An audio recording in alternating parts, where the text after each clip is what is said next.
Hey everybody, this is Grace. In this video, I'm going to talk about a couple of things, just two of the things that lately I've been thinking about concerning when there's no real good way to answer something. Okay. No matter what, it may seem that no matter what you say, you're caught in a trap and you're not going to get out. It may seem this way. And it could be that way. It could wind up being that way. And one of them kind of makes me laugh. The other one is, it's become a problem, and I do know that if somebody, there's some people who would take it and use it for a bad purpose, what I say to it. I can't decide what anybody's going to do, you know, with everybody, but I think it's important to talk about. But I'll go to the first one. Okay, I had mentioned, you know, that it's a new situation in my life, and even before it became the situation, right after I found out about it, I had a few days, maybe 2 or 3, of Adam and I talking about it after, you know, during the initial shock we had, and you know, about the soon to be arriving, one of his family members, one of his nieces. If I don't state that, it's going to sound strange, but anyway, and you know, once the initial shock, and we had talked about it overall, and here's one of those things that if you say it, it might sound like, no, just because, you know, since you're talking about it, that's not true. Okay. And I know that. I'm well aware of that. But I've tried to make videos since it's been going on, and they all sound like I am not what I feel, that it's not true. Because simply because I'm talking about it. Okay, now I'll tell you what that is. I feel apathetic. I feel apathy. I feel indifference to all of it because, and I can say this because I do have too much else going on in my own life, and I am going in the wrong direction here. Oh, great. Yeah, I'll just go straight. That's all I need to do. But, because, and it's true. It's very true. You know, some people think, when I looked it up again, apathy, it seems like it has a very, very negative connotation. That wasn't always the case. Seriously. When I was back in my career student days, and I was studying, I think I was concurrently, working on a master's in sociology. I could have had like 3 or 4 masters, so I was a career student, like I said, and counseling. Basically, it was counseling and developmental psychology plus. Anyway, one of the things there was actually somebody at one of the universities, she wrote a book about it. Okay, she did. And she later was one of my professors. There's a whole story behind that. She's my age.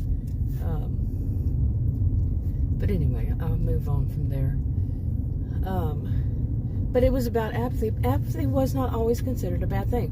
More recent years, what I've heard people say is that, you know, like, I even would say it actually probably did come from me originally. And I said this because it is very true to me. Like, say you're around somebody has narcissistic histrionic behaviors. Like I've said, I see so much. I'm not diagnosing, but their behaviors. And they are, I used to call them attention sluts. They try to say attention seekers. They try to get it any way, shape, form, or fashion. They're going to get it, and the attention all on them, negative attention, positive attention. They don't care. They want attention. And they can hurt people in that process. Seriously. Do a lot of damage to people, and that can even be physical. You know, to cause somebody else to be physical. Oh man, this traffic's gonna be bad. Try to get across. Great. And there goes my alarm. Boy, everything happens all at the same freaking time. Seriously. What the heck is all that about? Yeah, I'm gonna have to go this way and go around. if I can even get this way.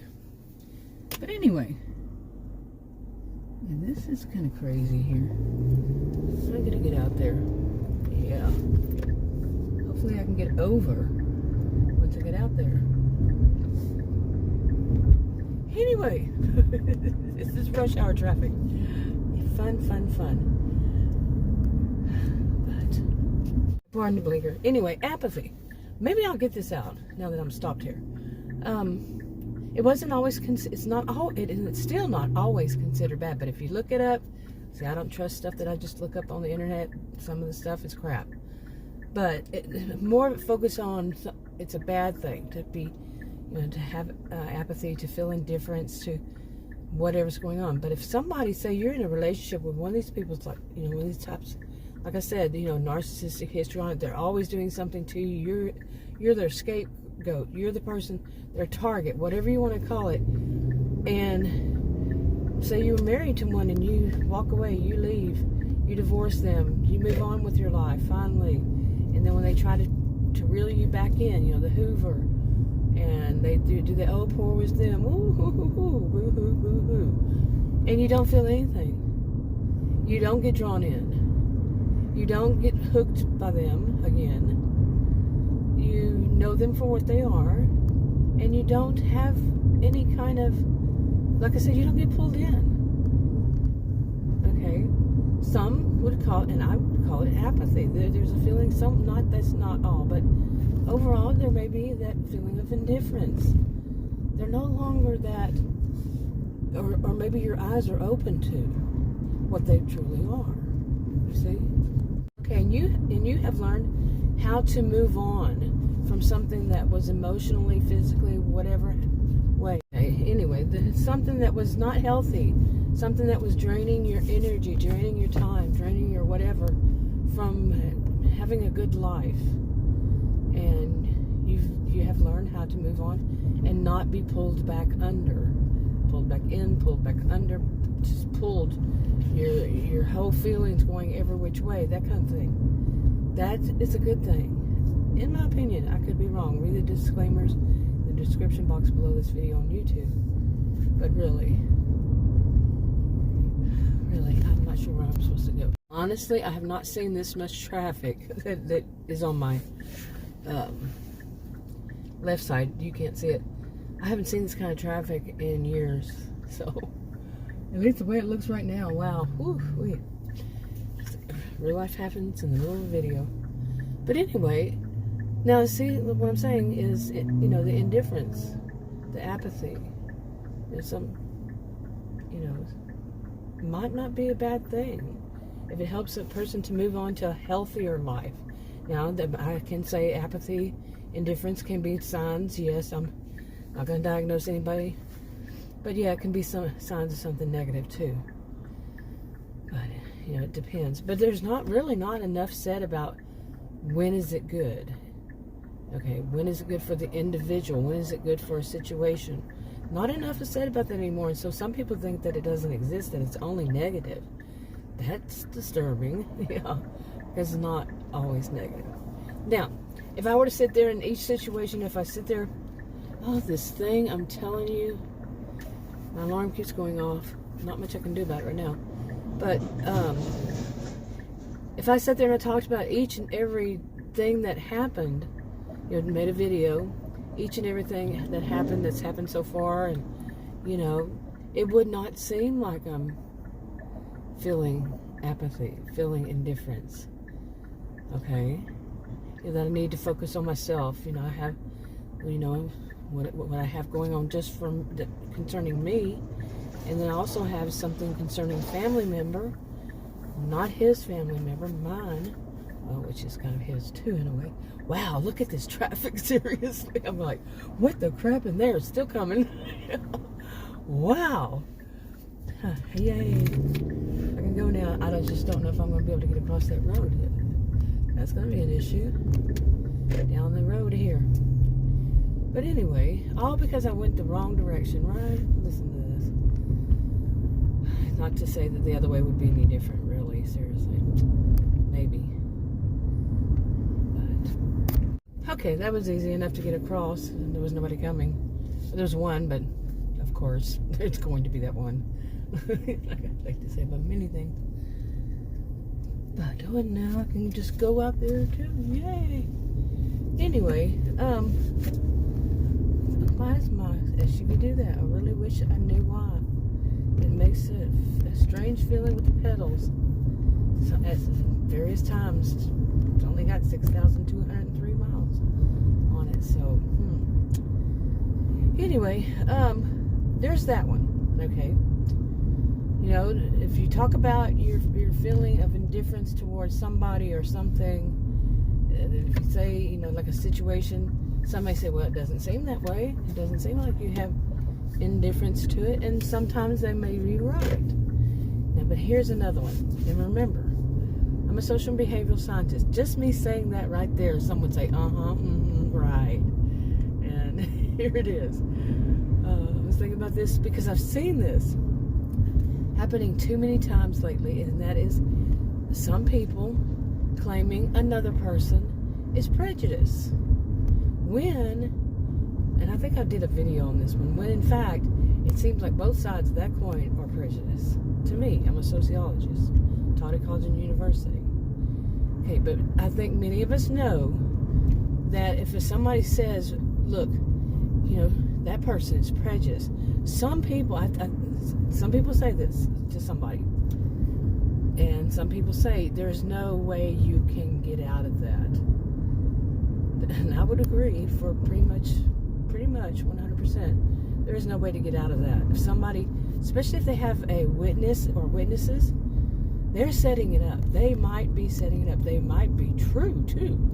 It might be true that that person is prejudiced. Yes, indeed, it could be true. But what about the people who just do that because they are, like I just mentioned earlier, narcissistic, histrionic? They have a blend of behaviors. They don't care how they get attention. They want attention. They don't care who they hurt or harm in the process.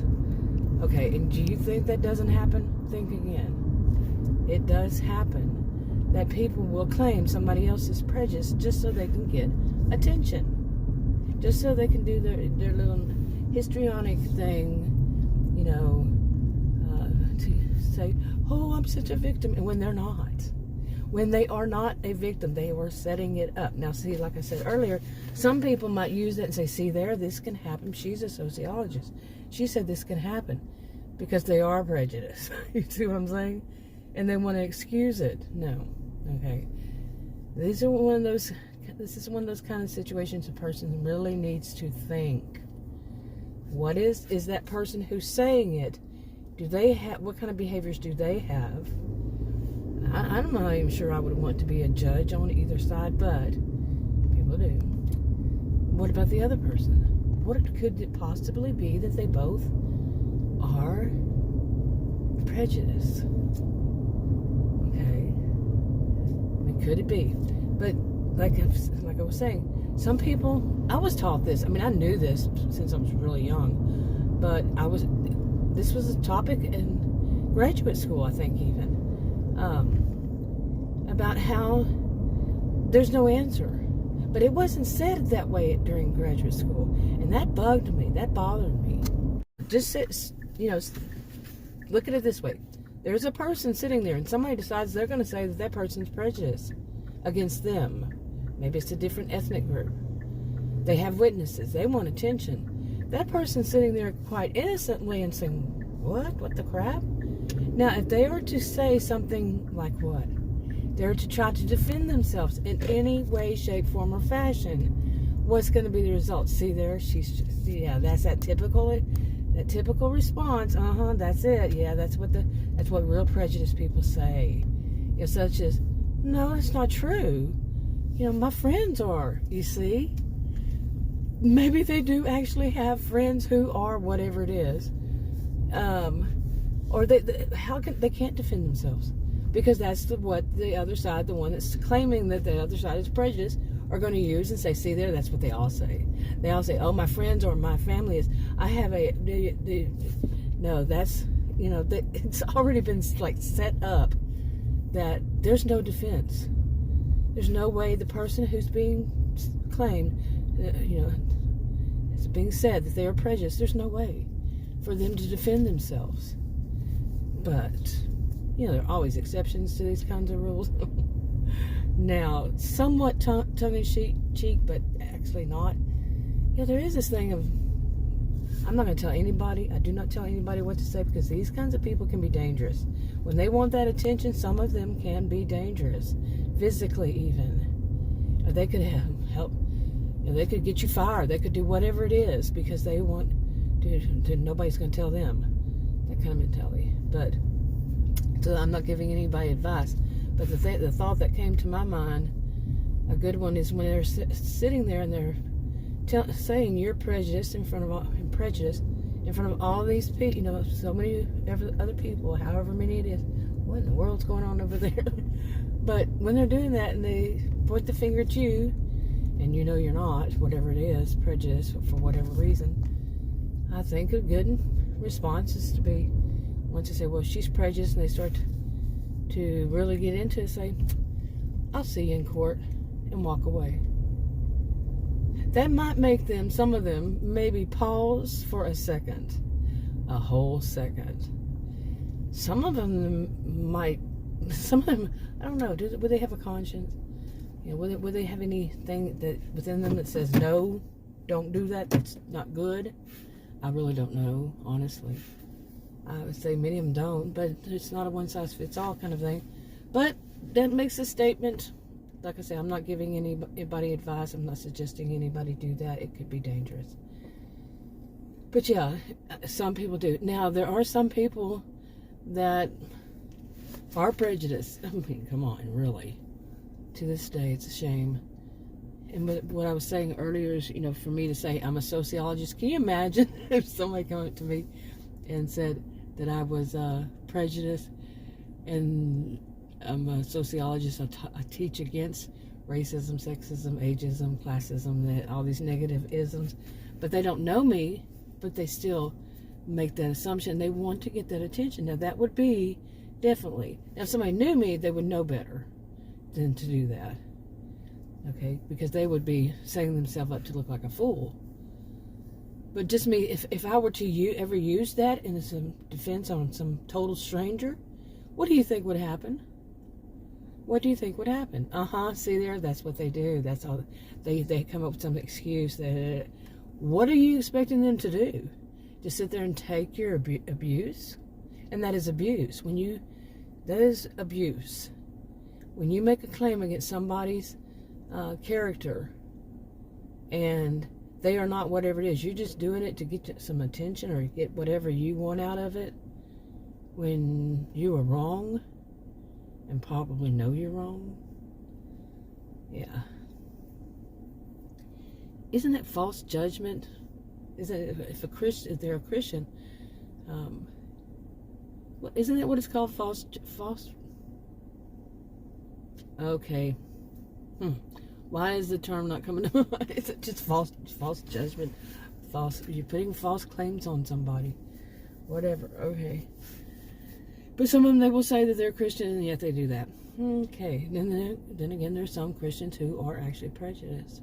And there are some Christians who are actually not, well, I'm not going to judge that either.